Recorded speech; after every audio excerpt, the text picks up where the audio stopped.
When I have a thought, I gotta let it out. It's a bright spot that I can't even doubt. My opinions, my point of view, even if things are a little chopped and screwed. So yeah, even if you disagree. So yeah, even if I'm not in your pedigree. So yeah, especially if you agree. So yeah, so yeah.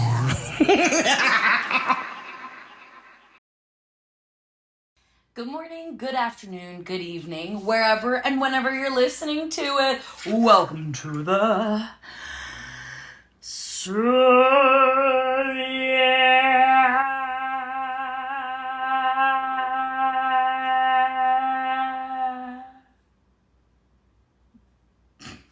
podcast with your girl Caroline M. Diamond. That was a little extra, and it's a little extra because this is the season finale of this season. Yeah. So I choose because I could do literally whatever I want, and I'm not a fucking machine. I don't have anybody behind me. I don't have anybody backing me except my fans and myself and, you know, my friends. But I don't have anybody like editing this shit or writing this shit or some people give me ideas, but it's my discretion if I use it or not, you know, my podcast, whatever I want. But it takes a lot out of me, and like, it's not a bad thing. And I started this podcast because I wasn't working a lot, and I was like, how can I get my voice, my artistry out into the world? And this was like my surefire way of, this is something that I'm literally in the driver's seat of a Mack truck, okay? And I could do whatever I want, and it's really given me an amazing ability to just, if you want to make it happen, let it happen. But because I don't get paid from this, and yet, you know, in my manifestation cauldron, that's literally what my podcast is. It takes a lot out of me, and it's a lot of work. So I choose to do it in like a season format of 28 episodes, kind of like how you would watch a television show back in the day when there would be 28 episodes, not just 8 or 10 episodes like it is now. Kill me. But I am going to take a little bit of a break. I don't undisclose how long that's going to take. I mean, I'm going to come back because I always have something to say. But there are a couple other little personal projects that I want to work on. I want to get into writing a little bit. There are a lot of ideas that I actually have. This is like a So Yeah exclusive, but I wrote a book in 2020/2021. It came out in 2021, and it's The Adventures of Carol and Kai, Volume 1. And it was all about me and my best friend Kylie, who we all know here on the podcast. It was about how we bartended 2 country music festivals, and we had never bartended before, and we don't like country music. So it's a whole bunch of debauchery. I still have some copies of it in my possession, if you would like it, if you haven't read it yet. And if you're like, I'm not a reader, I literally say, it's like not even 200 pages, which is not that big of a book. And there's pictures. I say that my book is the book for people who don't like reading. So if you also get a little with reading, this is the book for you. Literally, this is the book for you. It's not that hard to read. I wrote it kind of in my colloquialism terms. It's not like proper literature. And at the beginning of it, I also recorded an audio version of it. So that also exists when you buy the book. Anyway, that's not a promotion of the book, which if you want to buy, you can buy. But I envision for that book to be a script. And so I had this idea last year, and I like slowly did it, and then I like stopped, and then I walked away from it, of turning the book into a screenplay. And in my manifestation cauldron, I see it as, I don't know if it's like a movie or a TV show, but because we went maybe like 4 or 5 years after that initial book that I wrote, and it was different. We brought more friends. It was like a different experience. And I really envision it like maybe every season it's the same vibe, but it's a different year that we go back. And maybe it's a 28 episode season, and every like 3 or so episodes are like each week. I don't know exactly how it's going to go out, but if you know anybody that has written a script and has experience with screenwriting, I would really love to talk to them, because I have the ideas, but I don't really know exactly where to start. And anyway, that's why I'm going to take a little bit of a hiatus, because I really want to focus in on writing. And so I have that idea. I have a couple ideas on the mix, whatever. It's not all about me. Yes, it is. So anyway, this is the season finale of season 2 of the So Yeah podcast. And before I talk about my topic that I want to talk about, which, spoiler alert, will be Madonna. We are not surprised. I just need to turn this into the Madonna podcast. But I want to ask you, my viewers, if you're an avid listener, thank you so much. I really, really, really appreciate it. You don't know how much. But what would you like to see from this podcast? Do you like where I'm going? Do you have any notes of any sort? Like maybe like the audio, it's not great in your car, but it's better in your headphones. Like I need to understand what it's like from the consumer's perspective, which is really important to me. It's not something that like I live or die from, but it's important for me to know how you guys are intaking this. I do have something exciting. I got some stickers made, and it's like, I don't know if you can tell from the camera, but it's kind of like a little bit matte, has a little texture to it. So I got these made, and so if I see you in the wild and you are an avid listener of the podcast, I would love to give you one of my stickers for being a fan. And I was also thinking about some merch.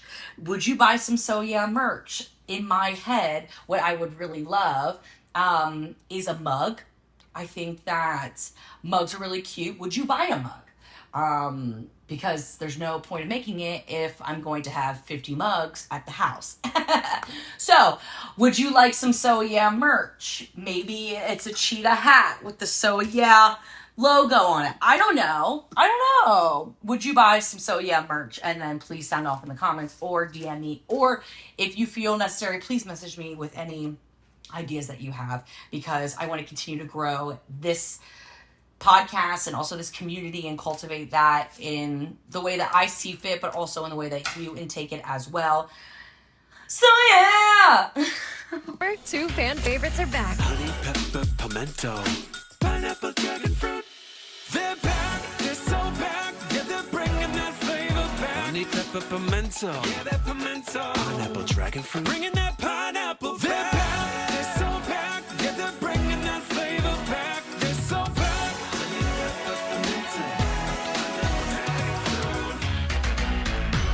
Which favorite will you choose? All right, let's get into the meat and potatoes. As my mama said, potatoes, yellow, wash, water.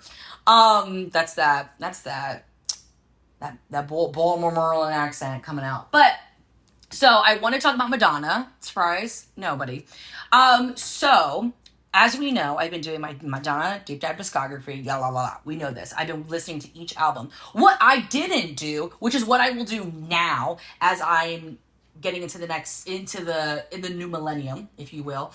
I will be, or I should have been doing, was watching the music videos and the coinciding tours, because I think that that's really important and imperative to understand her trajectory, right? Because like she was the pop star, she created the pop culture landscape, and so I listened to music, the album, which I'll talk about in the next season of the podcast, because I would like to go into that, but going backwards, I've watched 3 of her tours. Her first tour, which is the Virgin tour, and then the Who's That Girl tour, and then the Blonde Ambition tour.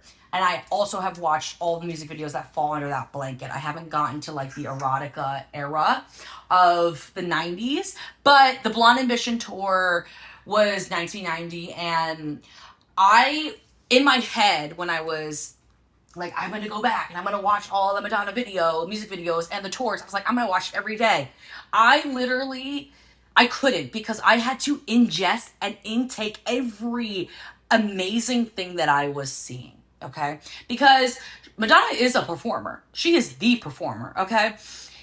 And I said it before on the podcast that she's not necessarily the vocalist, which I still stand by, but she can actually really hold her own live and on tour because, like, baby, this was before auto-tune. This was before in-ear. So Mama is singing. Like, she's not singing with the backtrack. She is the track, right? So every tour has been amazing and it had like its own amazingness in its own way. But what I would like to talk about is the Blonde Ambition tour, which was the most talked about tour of the time. It came out in 1990 and had all those beautiful boys. This was around the era that the Vogue music video came out. And when I tell you, I think I watched the Blonde Ambition tour a week and a half ago. I have thought about it every single day since. Not only have I thought about the choreography, which I believe is Vincent Patterson, I've thought about the choreography every day. The styling, the Jean-Paul Gaultier, which, you know, she's known for her cone bra, right? And that like nude leotard, which was JPG. And what I didn't realize watching her old footage is that the tour before that, the Who's That Girl tour, she actually had the cone bra. But it didn't make waves yet until the Blonde Ambition tour, when she really, that was when she was Madonna, yeah? And then she had these dancers next to her, which I think is what I said kind of about like FK Twigs around Coachella. There was like the really good balance of femininity and masculinity with those male dancers. And I also feel the same way with watching the Blonde Ambition tour dancers. Like they're definitely gay, but they did have this masculinity to them, which, you know, is of the times, which is of the era, you know.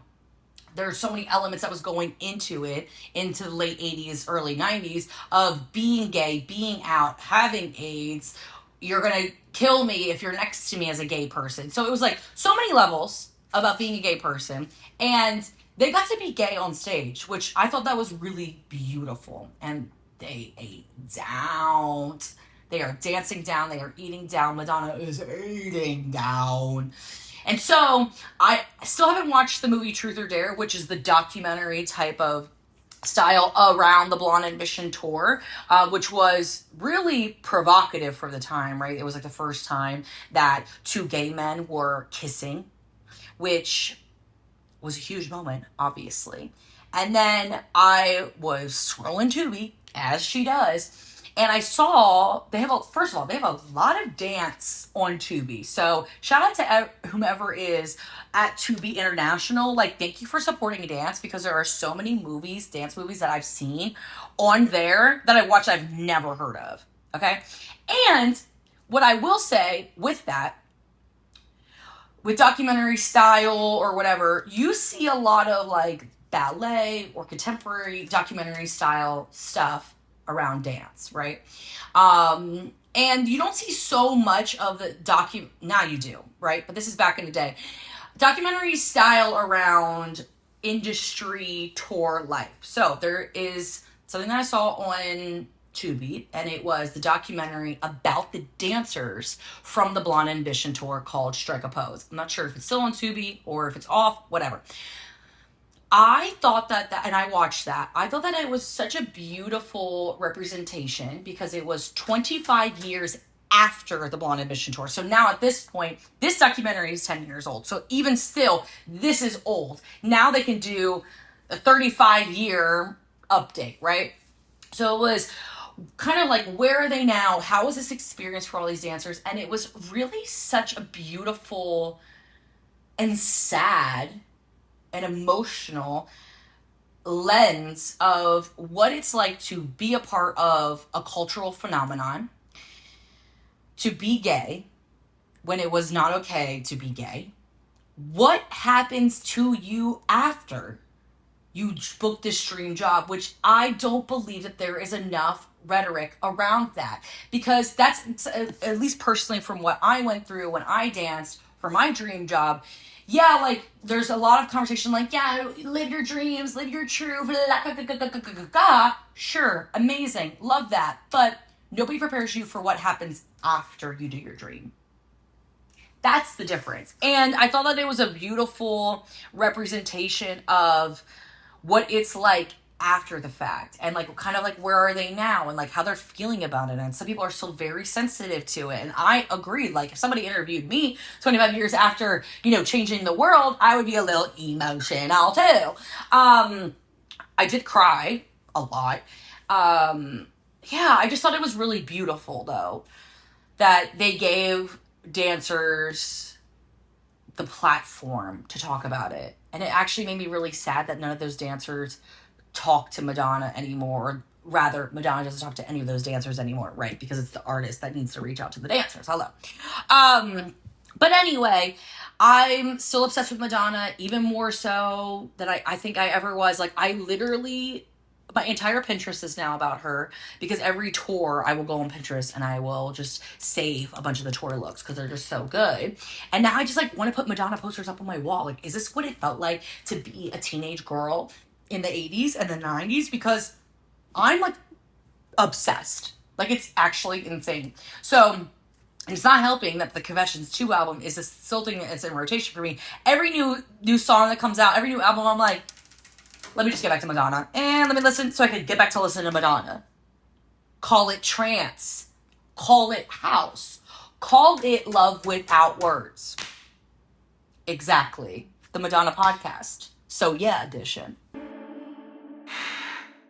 Thank you so much for a beautiful season of So Yeah. I don't take it lightly that people will listen to this shit and will like it, and, you know, will hopefully watch it all the way through, listen to it all the way through, listen to my debauchery, listen to my hoot nanny that I'd be doing, that I'd be talking about. But I really appreciate it every step of the way. I'm so glad that all of you are here with me. And again, please, if you have any recommendations or ways that I can grow or ways that you want to support me too, I still would love an ad. Yeah, I want it all. I want it all. Want it, want it, want it.